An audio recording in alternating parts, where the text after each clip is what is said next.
গরম ভাতের সাথে এরকম একটা তেলাপিয়া মাছের ভুনা রেসিপি থাকলে একেবারেই জমে যাবে। তো কীভাবে আমি মাছটা রান্না করেছি চলুন আপনাদের সাথে শেয়ার করি।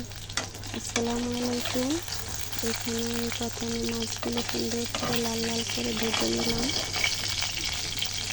মাছগুলো আগে থেকেই সুন্দর করে কাটা দেওয়ার পরে নুন হলুদ মাখিয়ে তারপরে আমি লাল লাল করে ভেজে নিয়েছি। তো যারা একেবারেই নতুন আর ব্যাচেলার আছেন তারা এইভাবে একবার তেলাপিয়া মাছ ভুনা রেসিপিটা ট্রাই করতে পারেন। খুব সহজেই সুন্দর করে রান্নাটা হয়ে যাবে। তো এখানে আমি মাছগুলো ভাজার পরে পেঁয়াজ আর কাঁচামরিচ ভাজা লাল লাল করে সুন্দর করে ভাজা নিচ্ছি। তারপরে দিয়ে দিলাম লবণ, আদা রসুন বাটা আর হলুদ মরিচের গুঁড়া।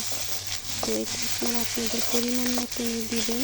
আমি আমার পরিমাণ মতন আন্দাজ মতো দিয়েছি।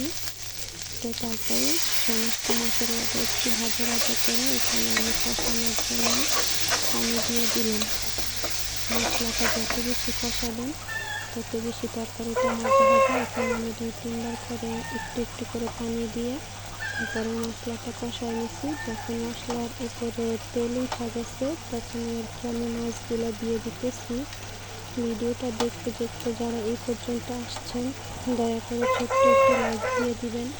আপনাদের একটা লাইক আমার ভিডিও আরও 10 জনের কাছে পৌঁছে দিতে সাহায্য করবে। আর যদি ভালো লাগে তাহলে কমেন্টের মাধ্যমে জানাতে পারেন। নতুন নতুন আরও ভিডিও দেখতে হলে আমার চ্যানেলটা সাবস্ক্রাইব করে আমার পাশে থাকবেন। আমি আপনাদের কমেন্ট ধরে আপনাদের পরিবারে পৌঁছে যাব ভালোবাসা দেওয়ার জন্য। তো কথা বলতে বলতে এখানে আমি মাছগুলো সব এক এক করে দিয়ে দিলাম। তারপরে আমার মাছ রান্না শেষ হয়ে গেল। এই যে মাছ রান্নার ফাইনাল লুক।